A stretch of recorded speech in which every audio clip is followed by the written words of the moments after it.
우리는 지난 주일에 모세에 이어서 여호수아가 이스라엘의 지도자로 세워지는 내용을 살펴보았습니다. 지도자 교체가 일어난 것이죠. 하지만 이것은 그저 겉으로만 그렇게 보일 뿐 실제로는 그렇지 않다고 말씀을 드렸습니다. 하나님 백성인 이스라엘의 지도자는 처음부터 한 번도 바뀐 적이 없습니다. 이 지도자 교체가 한 번도 일어나지 않았다라는 말입니다. 그 이유는 영원하신 하나님께서 처음부터 그의 백성의 유일한 지도자가 되시기 때문입니다. 자, 그러면 모세와 여호수아는 이스라엘의 지도자가 아닌가? 그렇지는 않죠. 그들은 분명 지도자가 맞습니다. 하지만 그들은 보이지 않는 진짜 지도자이신 하나님을 대신하여서 눈에 보이는 대리 지도자 역할을 하였습니다. 이 사실을 가장 정확히 분명히 알았던 사람이 다름 아닌 모세였습니다. 모세가 내가 진짜 지도자가 아니라 하나님이 진짜 지도자다라는 것을 그보다 더 정확하게 아는 사람은 없었어요. 이스라엘 백성이 시내산 아래에 진을 치고 있을 때 모세는 시내산 정상에 올라가서 하나님으로부터 율법을 받았습니다. 근데 그 시간이 길어졌어요. 총 40일 정도 됐거든요. 한 달이 넘는 긴 시간 동안 모세가 올라가 있었습니다.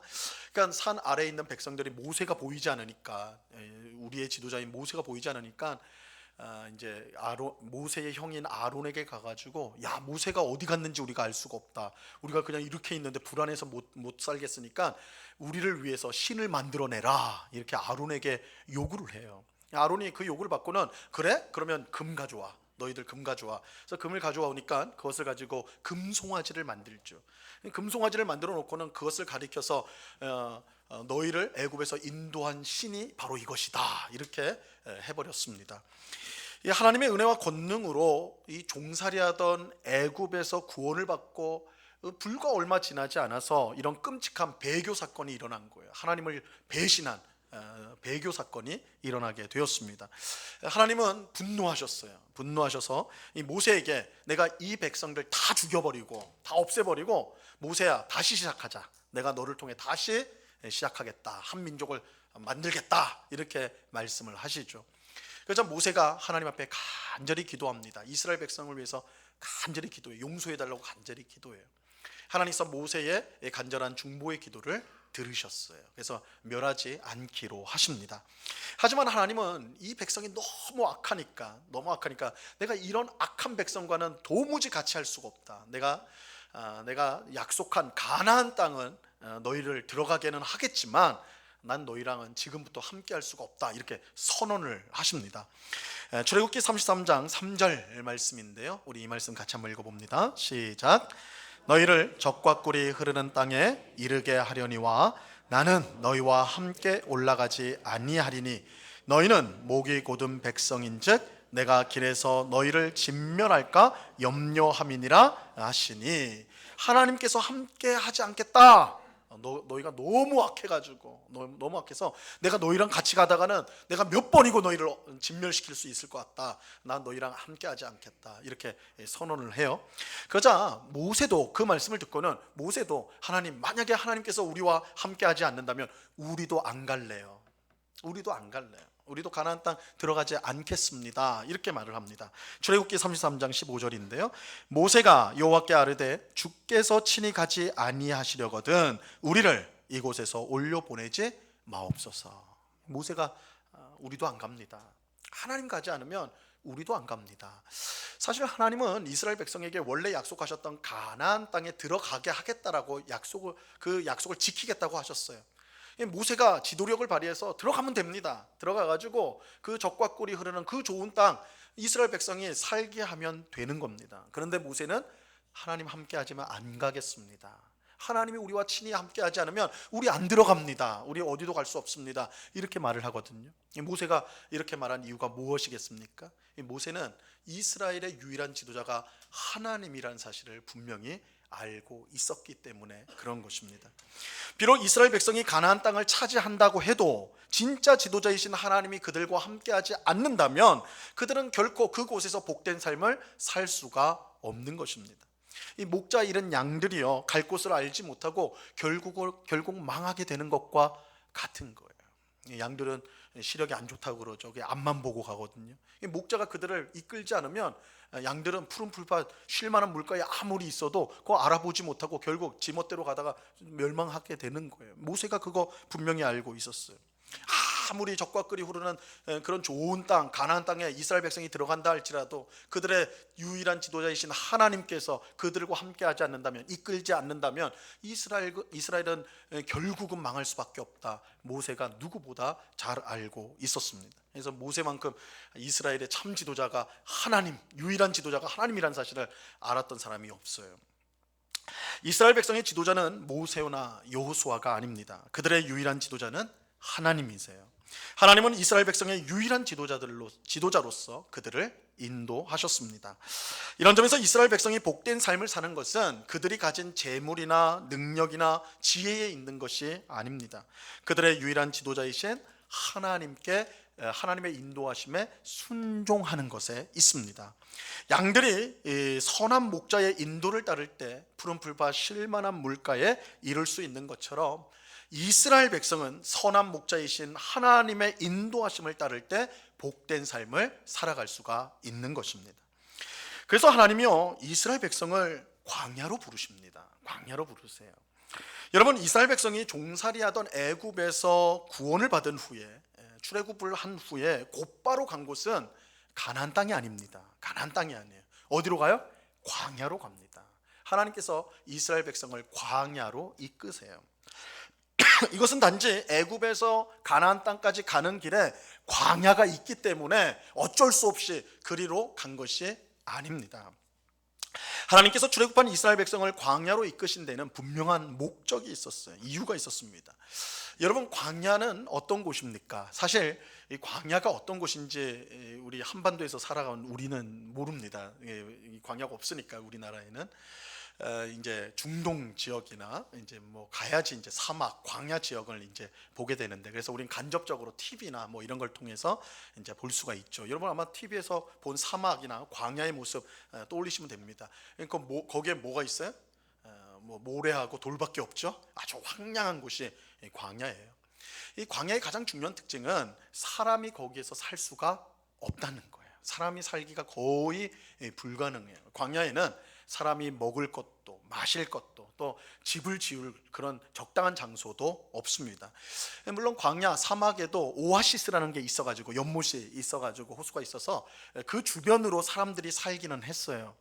하지만 일반적인 광야는 모래와 돌밖에 없는 그야말로 황량한 장소입니다. 근데 우리가 이제 주목해야 될 광야의 또 다른 특징이 있는데요, 이 광야에는 길이 없다는 것입니다. 광야에는 길이 없어요. 광야에서 보이는 것이라고는 온통 모래와 돌밖에 없습니다. 그리고 사람이 살지 않기 때문에 그곳에는 길이 없습니다. 그렇게 광야에 잘못 들어가면 길을 잃어버리기가 쉽고, 길을 잃어버려서 목숨을 잃는 경우도 자주 발생하게 되죠. 이처럼 광야는 사람이 살 수 없는 것이고 무엇보다 길이 없는 곳이 광야예요. 근데 하나님께서 출애굽한 이스라엘 백성을 이끌고 간 곳이 바로 이 광야입니다. 광야. 사람이 살 수 없는 곳, 길이 없는 곳인 광야로 그들을 이끌고 가셨어요. 하나님께서 이렇게 하신 목적이 있습니다. 유일한 지도자이신 하나님만을 의지하고 그 인도하심에 따르도록 훈련시키기 위해서였습니다. 이스라엘 백성이 하나님만 의지하고 그 인도하심을 따를 때 그들은 하나님이 예비하신 가나안 땅에 들어가 하나님이 예비하신 풍성한 복을 누리게 될 것입니다. 그렇기 때문에 먼저는 그들을 훈련시킬 필요가 있었던 것이죠. 광야로 넣었어요. 여기서 우리는 하나님이 우리를 구원하신 목적을 알게 됩니다. 하나님께서 우리를 왜 구원하셨을까요? 하나님께서 왜 우리를 구원하셨을까요? 이 구원을 생각하면 우리 그리스도인들은, 교회를 오래 다니신 분들은 즉각적으로 생각하는 게 천당이에요. 천당, 그죠? 그래서 우리 예수 천당, 불신지옥 있잖아요, 그죠? 예수 천당, 그렇지. 예수 믿으면 천당 가지. 예수 믿는 목적, 구원받은 목적이 천당에 있다, 이렇게 이제 보통 생각을 합니다. 그거 분명한 사실이에요. 하지만 여기에는 중요한 사실이 빠져 있어요. 하나님이 우리를 구원하신 목적은 단순히 우리를 천국에 집어넣기 위함이 아닙니다. 만약 그렇다면 우리가 예수님을 믿자마자 하나님 데려가시면 그만이에요, 그죠? 믿자마자 저 사람 예수님 믿나 안 믿나 딱 보고서 딱 믿음을 딱 고백할 때 그냥 데려가시면 되는 거 아닙니까? 그게 목적이라면, 유일한 목적이라면. 근데 여러분, 예수님을 믿자마자 죽는 경우 별로 못 보셨을 거예요, 그죠? 그런 경우 못 보셨어요. 이제 죽어가는 사람한테 이제 복음 전해서 믿게 되는 그런 경우 제외하고는 예수님 믿자마자 예수님은 나의 주님이십니다 다 고백하자마자 죽는 경우 거의 없어요. 예수님을 믿고 나서 구원받고 나서도 이 땅에서 광야와 같은 이 세상에서 꽤 한동안 살아가게 됩니다, 그죠? 막 세례를 받았는데 세례를 받자마자 만약에 천국이 구원의 목적이라면 세례 받으면 바로 데려가시면 되는 거 아닙니까? 그런 일들 없다고요. 자, 그 이유는 구원의 목적이 우리를 단지 천국에 집어넣기 위함이 아니기 때문이에요. 분명 천국에 들어가는 것이 중요합니다. 하지만 그것만큼 중요한 것이 또 있어요. 그게 뭐냐? 우리가 이 땅을 사는 동안 하나님의 백성, 하나님 자녀답게 변화되는 것입니다. 하나님은 우리를 구원하시고 우리를 자신의 자녀처럼, 자기 백성처럼 하나님의 형상을 닮은 거룩한 사람으로 변화시키고자 하는 그 목적을 갖고 계십니다. 그래서 우리를 변화시켜요. 그래서 우리를 광야 같은 이 세상에 두십니다. 그것을 통해서 우리를 하나님 자녀로 변화시켜 주시는 거예요. 여러분, 우리가 천국에 합당한 하나님 자녀의 모습이 없이 천국에 들어가게 된다면요, 뭐 가정적 상황이지만 그렇게 된다면 천국은요 결코 기쁜 곳이 될 수가 없습니다. 제가 이제 신학교를 다닐 때였는데 제가 보기보다는 아주 공부를 열심히 하려고 했던 학생이에요. 다른 신학교에서 세미나가 있다는 소식을 들었어요. 그런데 영국에서 아주 유명한 신학자가, 제가 책으로만 만나본 신학자가 직접 와서 강의를 한다는 거예요. 그래서 내가 거기 가가지고 강의를 들어야 되겠다. 그것도 서울 양재동에 있는 신학교에서 해가지고 뭐 멀지도 않으니까 뭐 서울에 있는 학교니까 내가 가야 되겠다 해서 갔습니다. 가가지고 얼마나 기대를 했는지, 영국에서 정말 세계적인 신학자거든요. 그래서 내가 강의를 들어보는구나. 그래서 딱 갔는데 벌써 학생들이 강의실에 가득 차 있더라고요. 제일 뒤에 앉아가지고 딱 앉아 있는데 강의가 시작되자마자 내가 이곳은 올 곳이 아니었구나, 그 깨달음이 바로 왔어요. 왜냐하면 저는 한국에서 당연히 강의를 하니까 통역이 있을 줄 알았어요. 그런데 이 영국 신학자가 뭐 영국 사람이니까 영어를 얼마나 잘하겠어요? 막 처음부터 시작하는데 쉴 새 없이 말을 해요. 중간에 끊는 게 없어요. 통역이 없어요. 통역 없이 그냥 하는 거예요. 근데 더 절망적인 상황은 그 자리에 있던 그 많은 학생 중에 저만 그 말을 못 알아듣고 있었던 거예요. 그러니까 나중에 알고 보니까 대다수의 학생들이 외국인들이었고, 또 일부 저처럼 한국 사람으로 보이는 학생들도 그 외국 경험을 한 영어가 아주 능통한 친구들이었던 거예요. 그래서 내가 이게 잘못하구나 처음부터 하는데, 이런 경우에 가장 당황스러울 때가 언제 한 줄 아세요?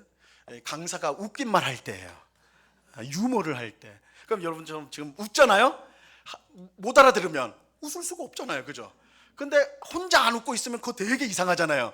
그러니까 반박자 늦게 웃어요. 무슨 말인지도 모르고. 그래도 옆 사람이 이상하게 안 생각할 때니까, 그죠? 그래서 이건 내가 잘못 찾아봤구나, 그 경험이 있어요. 근데 천국에서도 이런 비슷한 곤욕을 당하는 사람이 있을 수 있지 않을까요? 이 땅을 살면서 하나님 자녀답게 변화되지 않은 사람이 만약 있다면 천국은 그저 기쁘고 즐거운 곳이 아닐 수 있는 거예요. 가령 천국에서 우리는 영원토록 무엇을 하느냐 이런 질문 하잖아요. 그러면 보통 뭐라고 대답해요? 천국에 가면 예배를 드립니다. 찬송하고 예배하고 딱 이렇게 대답을 하면 많은 성도의 얼굴이 굳어져요. 별로 좋아하지 않습니다. 아니, 이 땅에서도 일주일에 한 번 이게 주일날 예배 오는 것도 그렇게 쉽지 않았는데, 예배 시간에 그렇게 막 힘들었는데 천국에 가면 매일 예배 드린다고요? 매일 찬양한다고요? 그런 천국 가야 되나? 막 그렇게 된다고요. 그렇죠?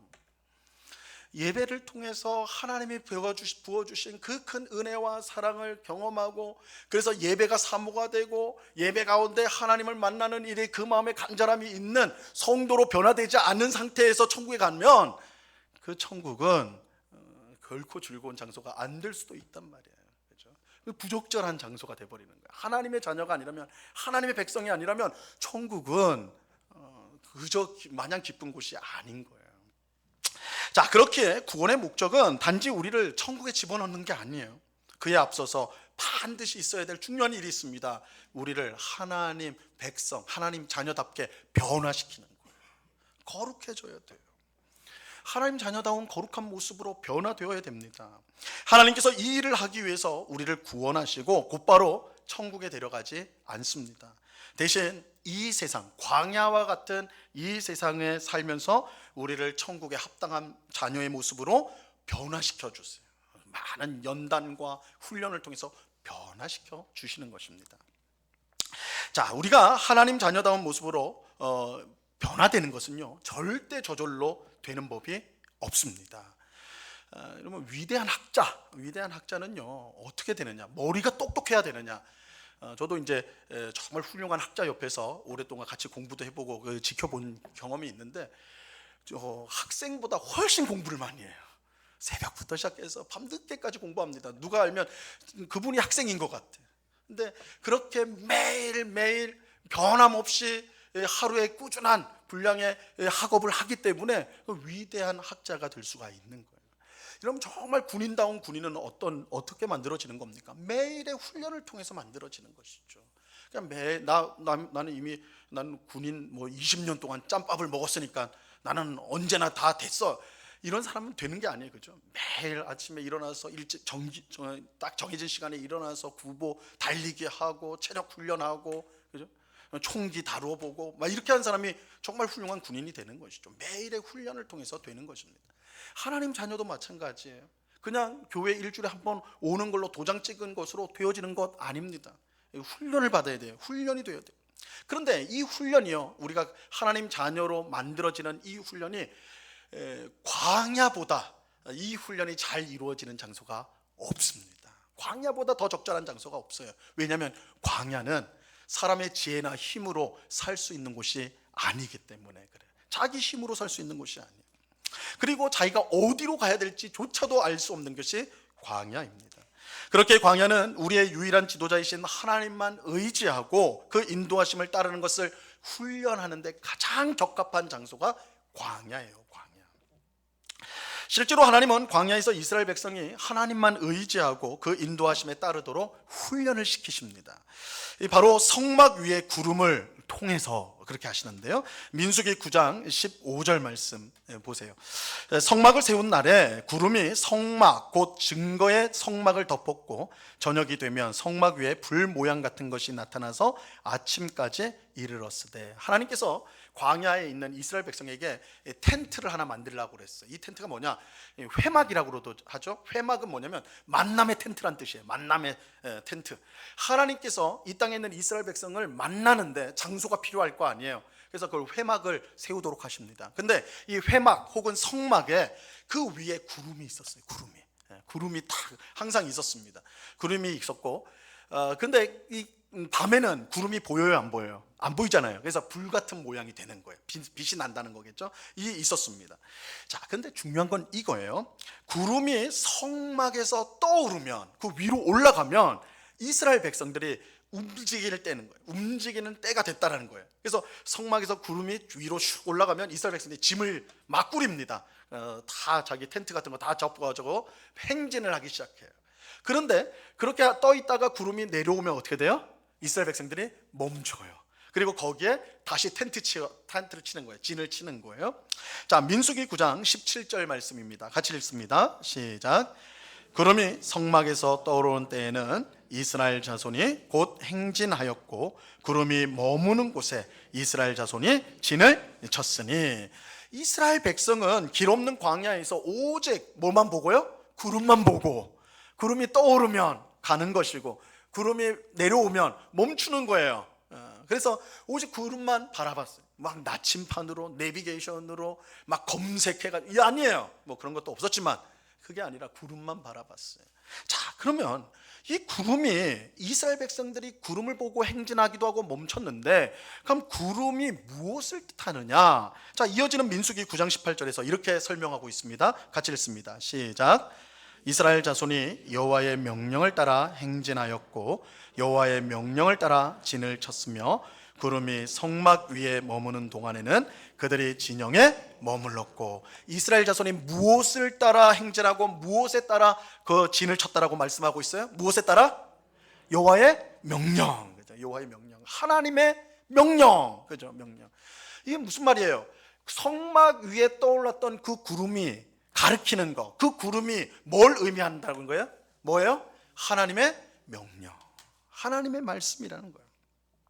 자, 이렇게 보면 이스라엘 백성은 하나님의 명령을 따라서 광야에서 행진도 하고 머물기도 하였던 거예요. 하나님이 가라 하시면 그들은 이스라엘 백성들은 가는 거예요. 하나님이 멈춰라, 여기 있어라, 그러면 거기에 있는 거예요. 이스라엘 백성들이 광야에서 했던 일이 이 일이에요. 하나님이 가라 하면 가고 멈추라 하면 멈추는, 전적으로 하나님만 바라보게 하셨고 전적으로 하나님의 인도하심을 따르게 하셨어요. 우리가 좋아하는 찬송, 내일 일은 난 몰라요. 그죠? 이게 딱 그거예요. 내일 갈 건 몰라요. 아무리 이스라엘 백성들이 지도를 가지고 어디로 갈까 어디로 고민할 필요가 없어요. 떠올라야지 가는 거예요. 내려오면 내가 좀 더 가고 싶은데요?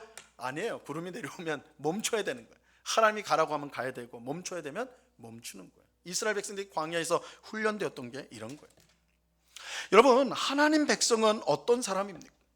하나님의 자녀는 이 세상에서 어떻게 살아야 됩니까? 하나님 백성의 가장 분명한 특징이 있다면 그것은 하나님이 어디로 인도하든지 따라가는 거예요. 하나님 백성은 하나님을 따라가는 사람입니다. 요한계시록 14장 4절 말씀입니다. 이 말씀 우리 한번 같이 읽어봅니다. 시작. 이 사람들은 여자와 더불어 더럽히지 아니하고 순결한 자라, 어린 양이 어디로 인도하든지 따라가는 자며 사람 가운데서 속량함을 받아 처음 익은 열매로 하나님과 어린 양에게 속한 자들이니. 자, 누가 하나님의 백성이라고 말하고 있어요? 어린 양이 어디로 가든지 따라가는 사람. 어린 양 예수님께서 어디로 가든지, 예수님 왜 글로 가세요? 저 길이 더 좋은 길인데요? 저 길이 더 좋아 보이잖아요. 그렇게 말하는 게 아니라 예수님이 가시는 길로 그 길을 묵묵히 따라가는 사람, 예수님만 바라보고 예수님이 가신 그 길을 따라가는 사람이 누구요? 성도요. 하나님의 백성, 하나님의 자녀예요. 자, 그런데 그러면 하나님을 이제 따라가야 되는데 어떻게 따라가야 되느냐? 이스라엘 백성은 구름을 보고 따라갔어요. 그죠? 구름을 보고 따라갔어요. 그러면 우리도 구름이 있어야 되는데, 여러분 구름을 보십니까? 아침에 일어났을 때 구름이 쫙 떠올라서 신림역으로 가니까 신림역으로 따라가고 그런 적 있으세요? 우리가 아침에 일어날 때마다 하나님 구름 좀 보여주세요. 내가 따라가야 될 구름 좀 보여주세요. 그래야 되는 것일까요? 그렇지 않죠. 우리는 더 이상 하나님 구름을 주시지 않아요. 그럼 뭘로 우리를 따라가야 되냐? 무엇으로 우리는 하나님을 따라가야 되는 걸까요? 구름이 뭘 가리킨다고 그랬어요? 말씀이라고 그랬잖아요. 하나님의 명령이라고 그랬잖아요. 우리는 하나님의 말씀을 듣고 그 말씀에 순종함으로 하나님을 따라가야 되는 거예요. 하나님의 말씀이 우리를 이끄는 대로 살아가야 하는 것입니다. 자, 이것이 바로 오늘 우리가 읽은 신명기 본문이 우리에게 전하고자 하는 핵심입니다. 핵심이에요. 그래서 앞에 길게 설명했지만 오늘 본문이 우리에게 전하고자 하는 핵심이 뭐냐? 말씀이 이끄는 삶을 살아야 된다라는 것을 우리에게 가르쳐줘요. 자, 오늘 본문에 보면 모세가 율법을 기록하여 제사장과 그 이스라엘 장로들에게 줍니다. 그러면서 이런 명령을 내립니다. 자, 오늘 보면 10절과 11절 말씀 같이 읽습니다. 시작.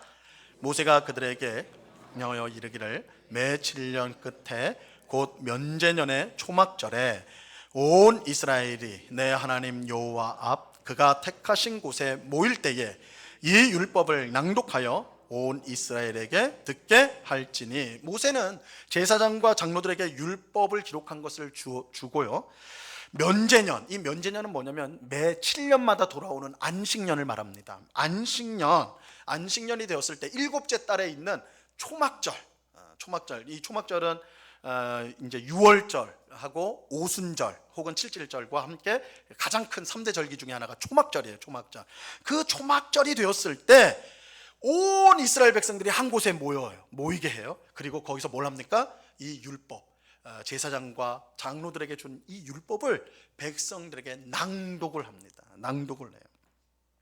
자, 이때 율법을 들어야 될 대상은 말 그대로 온 이스라엘이에요. 모든 이스라엘. 오늘 본문 12절에 보면 백성의 남녀와 어린이 모두가 율법을 들어야 했습니다. 야, 말귀를 알아듣는 어른만 모이시오, 애들은 가라, 그러지 않았어요.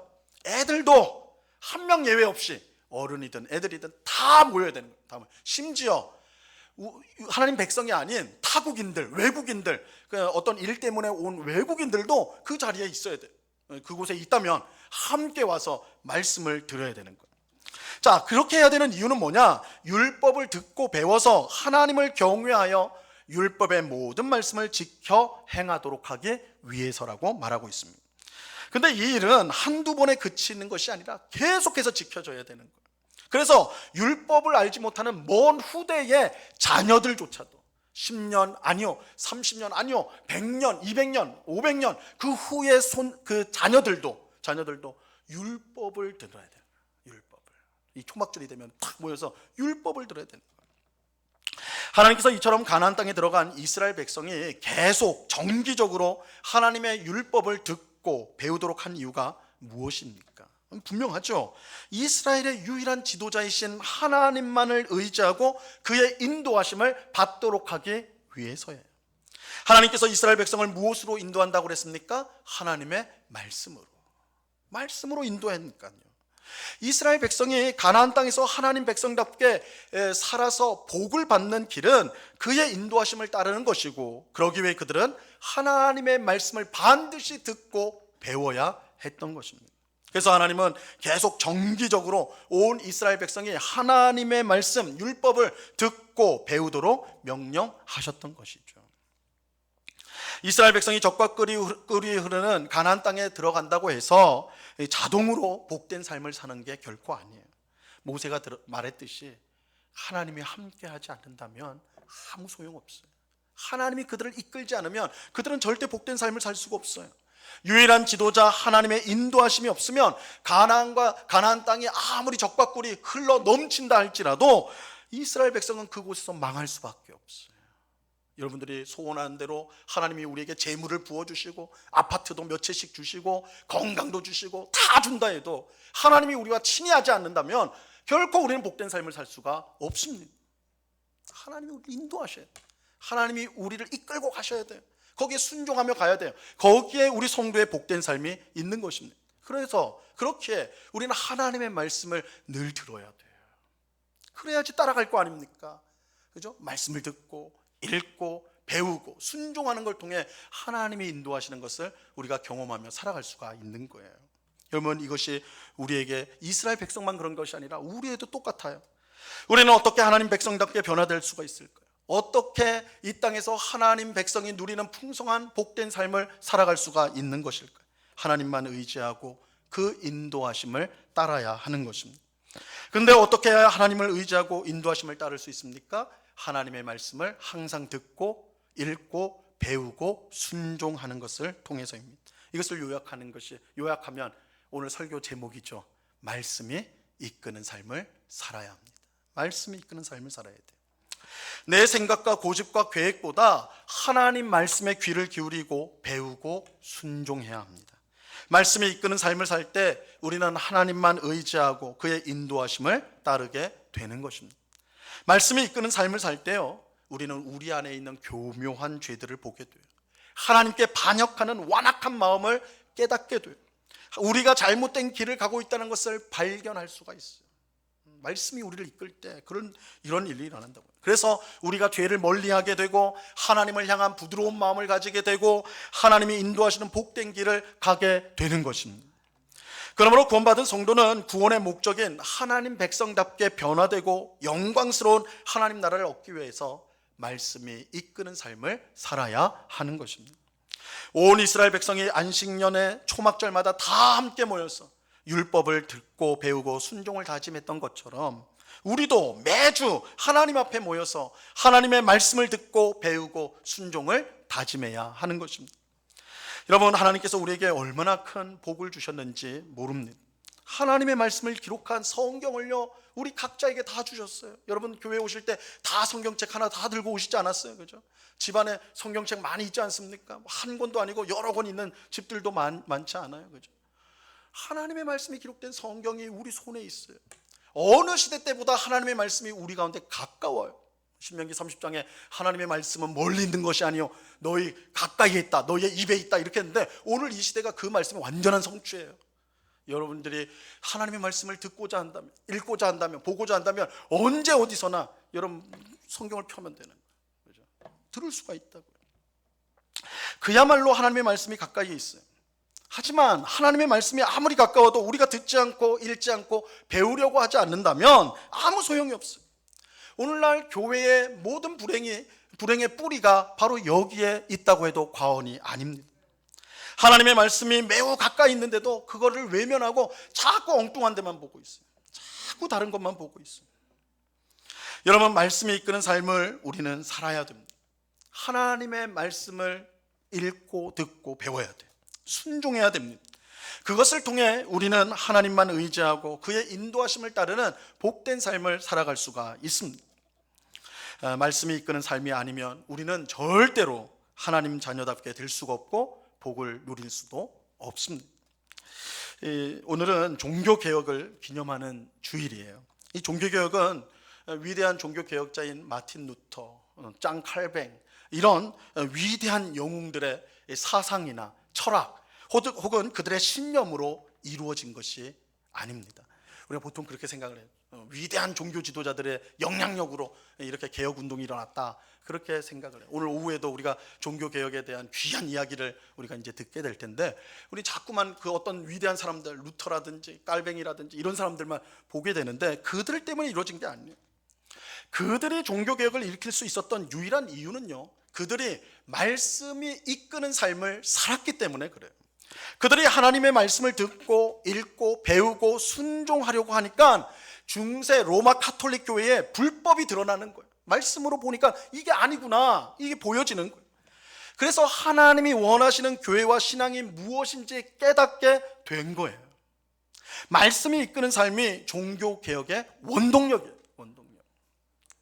그래서 종교개혁자들, 제가 몇 번을 말씀을 드린 적이 있는데, 종교개혁자들이 가장 힘쓰는 일 중에 하나가 뭐냐면 성경 번역이었어요. 성경 번역. 당시에 이 로마 카톨릭 교회에서는 이 라틴어로 된 성경을 읽었거든요. 그거는 몇백 년 고어예요, 고어. 쉽게 말해서 우리가 교회 왔는데 제가 막 고구려 말로 설교를 한다고 생각을 해보세요. 고구려 말, 고구마인가 뭔가 이렇게 되겠. 못 알아듣는 거예요, 와도.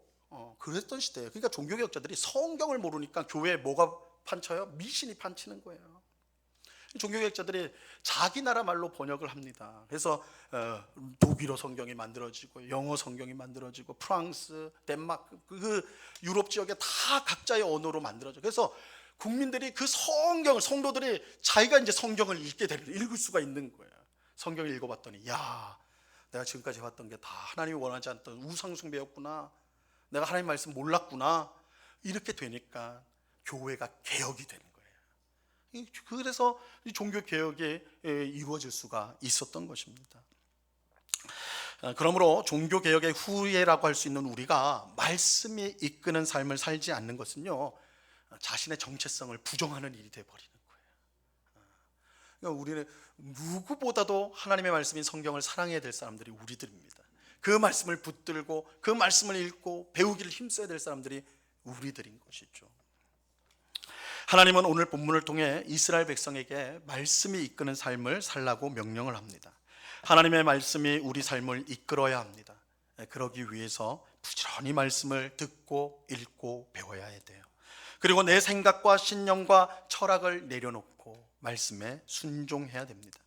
그럴 때 우리는 하나님의 인도하심을 경험하게 될 것입니다. 하나님께서 말씀의 빛으로 우리가 가는 길을 환하게 비춰주는 것을 날마다 경험하게 될 것입니다. 말씀이 이끄는 삶이야말로 우리에게 가장 복된 삶입니다. 오늘 예배하는 우리가 말씀이 이끄는 삶을 살 수 있기를 간절히 바랍니다. 그래서 광야 같은 세상에서 말씀이 비춰주는 복된 길로 걸어가며 하나님이 주시는 풍성한 복을 누릴 수 있기를 바랍니다. 말씀이 우리를 이끌 때요, 우리가 하나님의 거룩한 자녀로 변화가 됩니다. 말씀의 빛이 하나님 나라를 향해 가는 우리의 길을 환하게 비춰 주실 것입니다. 이 은혜가 오늘 예배하는 우리 모두에게 충만히 임하기를 우리 주님의 이름으로 간절히 축원합니다. 기도하겠습니다.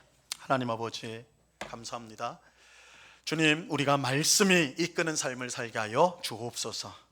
날마다 하나님의 말씀이 말씀을 성령 하나님께서 생각나게 하시고 깨닫게 하여 주심으로 오늘도 내가 무엇을 결정하고 또한 어떻게 행동하고 말할지를 하나님의 말씀에 인도함을 받는 저희들 되게 하여 주옵소서.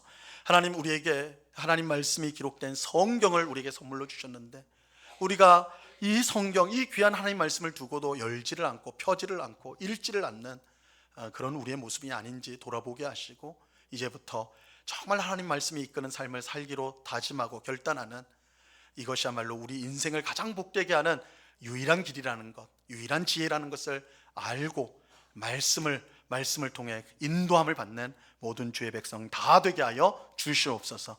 감사하며 예수 그리스도의 이름으로 기도드리옵나이다. 아멘.